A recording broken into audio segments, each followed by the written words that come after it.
Who will win the 2024 presidential election? Well, there's a poll for that. Actually, there are lots of polls for that. How polls are conducted today is changing. Pew Research Center found that most national pollsters, 61%, made changes in their polling methods between 2016 and 2022.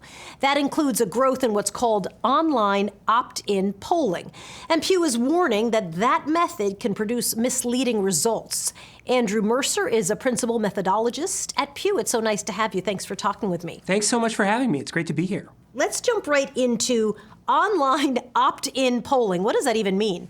So an online opt-in poll is one where people sign themselves up to take surveys in exchange usually for some kind of reward, right? Whether that is money or oftentimes it might be rewards for a mobile game or an app. But what's different is that it's not a random sample of the population. What's the downside? Okay, so it's not random, but now you still have people who've said they're willing to be polled. There are a few potential downsides. One is when people are sort of self-selecting into surveys, you can wind up with polls that are just unrepresentative for reasons you don't really understand. There's also a problem, which I actually think is probably the largest problem, is a phenomenon, what we call bogus respondents. And these are people who are signing up to take polls, but in fact, they're just sort of going through, checking boxes and doing whatever they can to get through a survey as quickly as possible. And what we see with these kinds of polls recently, particularly in the last couple of years,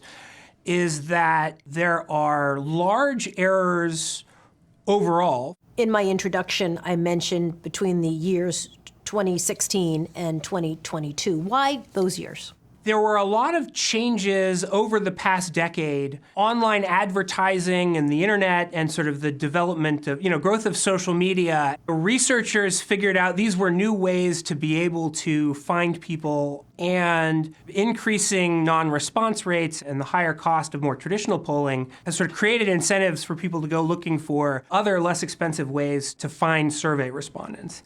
Is it fair to say an online poll is likely just not accurate? Not all online opt-in polls are bad or inaccurate. There are some pollsters who have been able to do a really good job with this kind of polling. So it's not something that is inherently problematic, but it's so cheap that there are also a lot of pollsters who are just doing it as easily and as inexpensively as possible. How do you know if the poll that you're reading the results of, or the poll that somebody's announcing on television, is a solid poll or is a worthless poll? Look for transparency and information about how the poll was conducted on the part of the pollster. At the end of any article about a poll, usually there should be a little link to a methodology statement that says how it was done. But a poll that doesn't provide these kinds of details, I think that's a big red flag. Andrew Mercer from Pew Research Center. Thank you so much. Appreciate it. Thank you so much for having me. My pleasure. You bet.